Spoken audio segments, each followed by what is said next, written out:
बुल्ढाना जिले में पुलिस ने कई स्थानों पर खेतों में छापेमारी कर लाखों रुपए का गांजा और अफीम जब्त किया। इस पर किसान नेता रविकांत तुपकर ने कहा कि किसानों को अफीम की खेती की अनुमति देनी चाहिए। उन्होंने सवाल उठाया कि अन्य राज्यों में अफीम की खेती के लिए प्लाट दिए जाते हैं, लेकिन महाराष्ट्र में यह सुविधा क्यों नहीं है।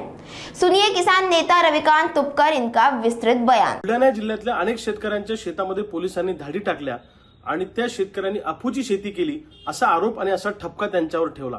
वास्तविक पाहता अफूपासून फक्त नशा येते असं नाही, तर अफूपासून मेडिसिन तयार होतं, लक्षात घ्या। आणि मध्य प्रदेशच्या इतर राज्यांमध्ये अफू लावण्याची शेतकऱ्यांना परवानगी आहे, त्याचे प्लॉट दिले जातात, परंतु महाराष्ट्रात अफू लावायची परवानगी नाहीये। ही वेळ शेतकऱ्यांवर का येते आहे?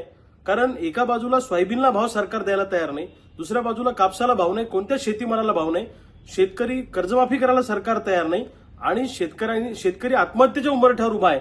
अशा परिस्थितीमध्ये महाराष्ट्रात सुद्धा अफू लावण्याची परवानगी इतर राज्यांप्रमाणे आपल्या राज्यांना दिली पाहिजे, ही आमची मागणी आहे। या शेतकऱ्यांच्या पाठीशी आम्ही शेतकरी संघटना म्हणून खंबीरपणे उभे आहोत। या शेतकऱ्यांना जी काय लीगल मदत लागेल ती पूर्ण लीगल मदत करायला आम्ही तयार आहे।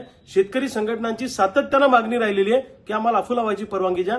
जर देशातल्या इतर राज्यांमध्ये जर याचे प्लॉट्स दिले जातात, तर महाराष्ट्रामध्ये याचे प्लॉट्स का दिले जात नाही, हा खऱ्या अर्थाने प्रश्न आहे।